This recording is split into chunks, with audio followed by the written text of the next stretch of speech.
Salut les voyageurs! Aujourd'hui on se retrouve pour parler du chapitre 983. Et quel chapitre! On rentre enfin depuis 2-3 chapitres dans des révélations, des apparitions de personnages et dans le commencement de la guerre, et quel plaisir! Il y a tellement de choses à dire sur ce chapitre, mais avant de rentrer dans le vif du sujet, toi cher voyageur qui passe par là, je te vois! Abonne-toi pour faire partie de l'aventure Logpause et voyager à nos côtés jusqu'à Loftel. Et surtout, si la vidéo vous a plu, n'oubliez pas de la liker avec votre acquis du likement pour me montrer votre puissance. Ah oui, et rejoignez-moi sur Instagram. Le chapitre débute avec l'arrivée de Perospero sur les mers d'Onigashima. Il a utilisé son fruit du démon pour faire un support sur lequel il peut naviguer. On voit bien qu'il est exténué et mouillé. Il garde rancœur contre King, Marco et bien évidemment, non pas des moindres, Luffy. Voilà, Perospero est le premier à arriver sur Onigashima et bien évidemment les autres vont suivre également. On peut se dire que comme Big Mom, seul Perospero était tombé dans l'eau ou que les autres, tous utilisateurs du fruit du démon, vont utiliser un autre moyen de se sauver. Comme je vous l'avais dit dans la review du chapitre 980, Marco n'a pas dit qu'ils allaient arriver trop tard, mais que quand l'équipage de Big Mom serait là, certaines choses auraient déjà changé un peu. Le gag d'Oda de les faire tomber à nouveau de la cascade est là pour faciliter le scénario et de les retarder parce que c'est sûr que s'ils étaient déjà présents sur Onigashima, l'Alliance n'aurait aucune chance. Déjà que leurs chances de vaincre actuellement ne sont pas très élevées, mais s'il y avait les membres de la Charlotte Family en plus, l'arc serait déjà fini avec une défaite de l'Alliance. Personnellement, je verrais bien Sanji combattre Perospero pour venger Pedro avec lequel il s'était lié d'amitié. Au quartier des plaisirs de Black Maria, Usopp et Chopper s'en sont sortis indemnes face à Big Mom qui a changé de direction pour poursuivre Nami et récupérer Zeus. Usopp et Chopper ne s'inquiètent pas pour les filles vu que Sanji est également au quartier des plaisirs et qu'il sera là pour les sauver en cas de danger. Prométhée s'appelle Mama pour la diriger et on apprend que Nami et les autres se dirigent vers un cul-de-sac et qu'ils devront lui faire face quoi qu'il en coûte. Alors que Nami Carotte s'enfuit,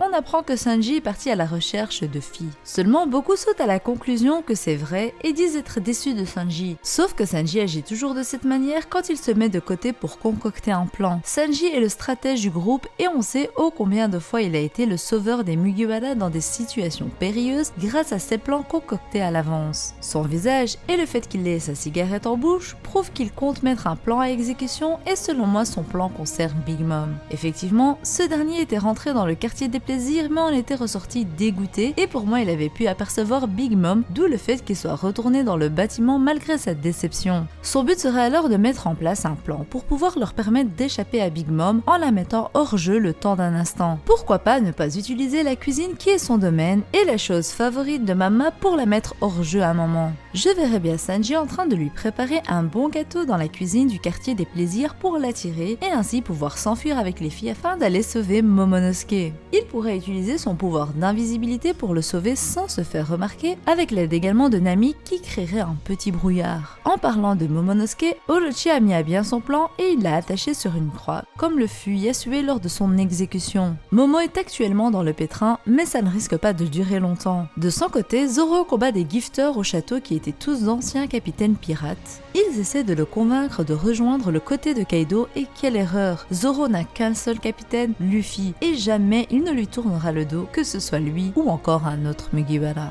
Kid également est dans le château de Kaido et fout la pagaille avec Killer. De son côté, Luffy, qui est également dans une autre partie du château, fait face à deux Tobiroppo, Ulti et Page One. Comme attendu, leur échange est plutôt marrant. Ulti remet la faute de leur chute et de la blessure de Page One sur Luffy et ce dernier lui répond de manière insolente bien évidemment. Elle lui demande de quelle unité il fait partie et il annonce qu'il est Luffy, l'homme qui deviendra seigneur des pirates. Bien évidemment, ça ne plaît pas à Ulti qui soutient Kaido dans sa quête pour devenir le roi des pirates. Elle saute alors très haut pour donner un coup de boule à Luffy qui arrive à apercevoir avec son acquis de l'observation. Ainsi, les deux échangent un coup de boule et se protègent avec le acquis de l'armement. Et non, les éclairs noirs ici ne représentent pas forcément le acquis des rois. C'est sûr que les filles qui ont le acquis des rois manquent, mais je ne pense pas que ce soit nécessaire qu'Ulti le possède. Je trouve que ça ferait trop de possesseurs du acquis des rois au même endroit alors qu'on sait que c'est une chose rare. Personnellement, je vois ça juste comme un échange avec le acquis de l'armement, sinon je pense que Luffy aurait eu une autre réaction également par rapport à Ulti. L'échange du coup était tellement fort qu'il a fait valser les hommes autour telle une explosion. Tout le monde pense que Luffy est mort, que son crâne a dû se faire atomiser. Seulement, Ulti et Page One ont compris directement à qui ils avaient affaire et ils se sont transformés alors dans leur forme Zoan. Pépé dans sa forme Zoan complète et Ulti en mi-Zoan. Je vais vous épargner le nom du modèle du fruit du démon de Ulti, mais elle a un Zoan antique, Ryurionomi, comme Pépé, et on peut donc se dire que les autres Tobilopo posséderont probablement des Zoan antiques également. Luffy se relève, il a sous-estimé Ulti et n'a donc pas mis assez de force pour se défendre, mais n'a rien eu si ce n'est quelques égratignures. Il sait maintenant qui il a en face de lui et sait qu'il ne peut plus se permettre de les sous-estimer. D'une rapidité hallucinante, il se dirige vers Ulti et l'attrape par les cornes et la jette. Pedron essaie de contre-attaquer, mais Luffy utilise son Gear Third Elephantogun pour le mettre hors jeu. Ulti, hors d'elle, se transforme dans sa forme Zoan complète et attrape Luffy. Il comprend alors qu'il est dans un pétrin et allait utiliser le Gear Fourth pour en finir avec elle. On constate donc depuis le début de l'arc que Luffy a tellement évolué qu'il utilise le Gear Third et le Gear 4 comme si c'était le Gear 2. Maintenant, il n'a plus la fatigue et les effets négatifs qu'il avait au début de l'utilisation des gears. Seulement, avant qu'il n'ait le temps d'utiliser son Gear 4, il voit le futur grâce à son hack de l'observation. Un homme masqué apparaît et attaque Ulti en la mettant KO d'un coup en utilisant la technique Ramei Hake, la même technique que Kaido a utilisée pour one-shot Luffy.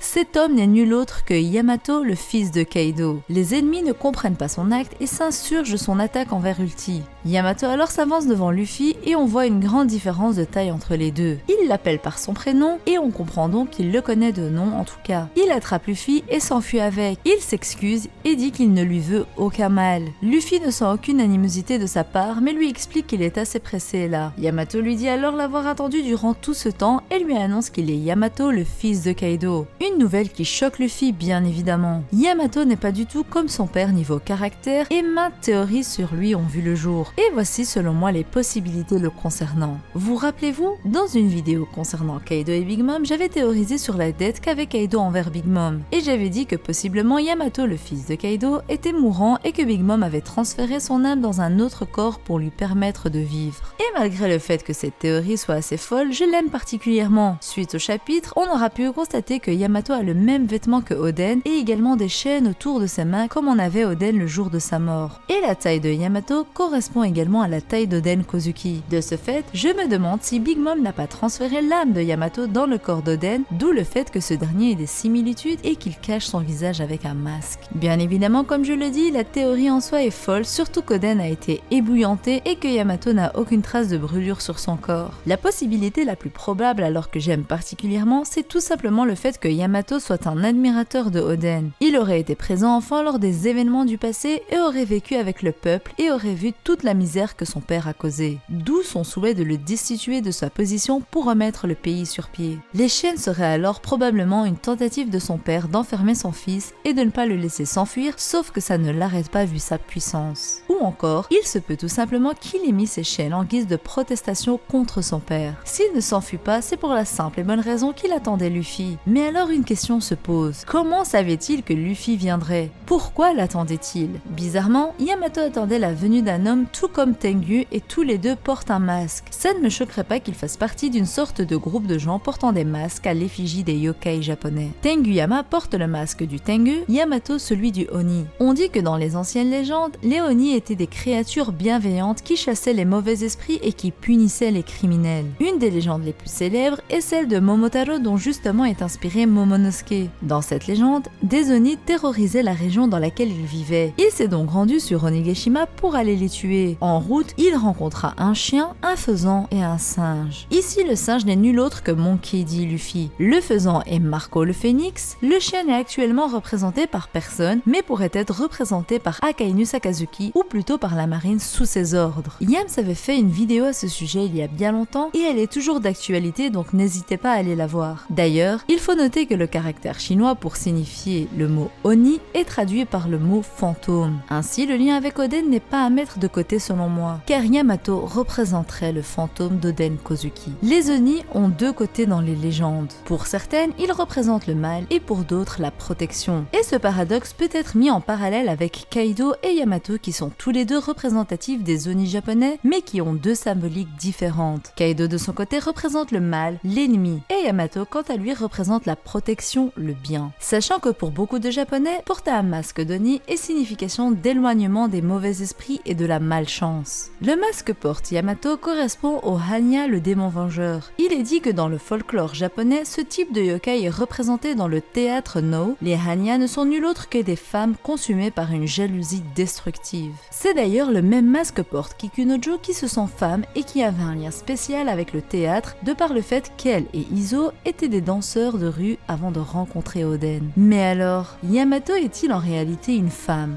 Non, en tout cas pas actuellement. En réalité, ça paraît fou, mais si on se base sur la théorie que je vous ai partagée, soit que Big Mom ait mis l'âme du fils de Kaido dans le corps d'Oden, on peut se dire que Kaido avait en réalité une fille, mais qu'il n'en voulait pas, souhaitant avoir un fort successeur. D'où sa demande à Big Mom de transférer son âme dans le corps d'Oden, soit d'un homme fort. Bien évidemment, cette théorie est très folle et n'est pas prête de se produire selon moi, mais je pense que ça vaut le coup de vous la partager. Après, le masque n'est pas forcément représentatif du genre de Yamato. Ici, je pense plus que c'est pour la symbolique de l'éloignement de la malchance et de la protection. Pour en revenir à la question, comment est-ce que Yamato savait pour Luffy? Eh bien, selon moi, Toki n'est pas morte. Elle se serait enfuie en utilisant son fruit du démon pour sauter dans le futur et aurait averti certaines personnes en qui elle avait confiance de l'arrivée de Luffy, ou du moins de l'arrivée d'un homme qui allait sauver Wano Kuni. Elle serait pourquoi pas à la tête du groupe que j'ai évoqué tantôt, celui comprenant Tengu et Yamato. J'en ai également vu évoquer une possible rencontre entre Yamato et Ace quand il était sur Wano Kuni, et j'ai envie de dire pourquoi pas. On sait que Yamato aime parler de son frère, et alors Yamato aurait compris que le Joy Boy qu'Oden a évoqué n'est nul autre que Luffy lui-même. Mais alors, est-ce que Yamato sera un ennemi ou un ami comme la fin de chapitre le souligne? Eh bien, selon moi, il est incontestablement un allié et sera un ami de Luffy. Beaucoup alors se demandent, Yamato rejoindra-t-il les Mugiwara? Eh bien en vrai ça se débat. Selon moi non, parce que les Mugiwara ont atteint presque les 10 membres dont Luffy avait parlé en début d'aventure. Cette place reviendrait donc soit à Carrot, comme beaucoup le veulent, soit à Yamato le fils de Kaido. J'ai du mal avec l'idée que Yamato devienne un Mugiwara pour l'instant parce qu'on ne connaît pas son rêve. Devenir un allié mais pas plus selon moi en tout cas pour l'instant. Mais c'est vrai que Yamato pourrait faire écho à Oden et il aurait peut-être également le même rêve, celui de partir à l'aventure et de quitter Wano Kuni. Ainsi, Yamato et Luffy auraient une relation comme Roger et Oden avaient. Seulement, ce rêve à contrario de celui d'Oden ne doit pas s'accompagner de rejoindre un équipage pirate, étant donné que les frontières seront ouvertes et que quiconque pourra sortir du pays. J'ai plus espoir pour l'instant que Luffy prenne Otama avec lui pour tenir la promesse que Ace lui avait faite, plutôt que Yamato qui rejoigne les Mugiwara. En tout cas, c'est un peu tôt pour en parler, mais l'idée est là. Bien entendu, nous n'aurons pas de réponse à nos questions pour l'instant, il faudra être patient, mais ça vaut le coup d'attendre. Il y a une pause la semaine prochaine, donc on se dit à dans 2 semaines pour la review du chapitre 984. Bien entendu, je ne vous abandonne pas entre temps, je vous sortirai d'autres vidéos théories. Donc activez la cloche pour ne rien manquer. Et surtout, n'hésitez pas à me dire ce que vous avez pensé de ce chapitre en commentaire et à liker la vidéo si elle vous a plu. Sur ce, je vous dis à la prochaine et d'ici là, portez-vous bien. Bye!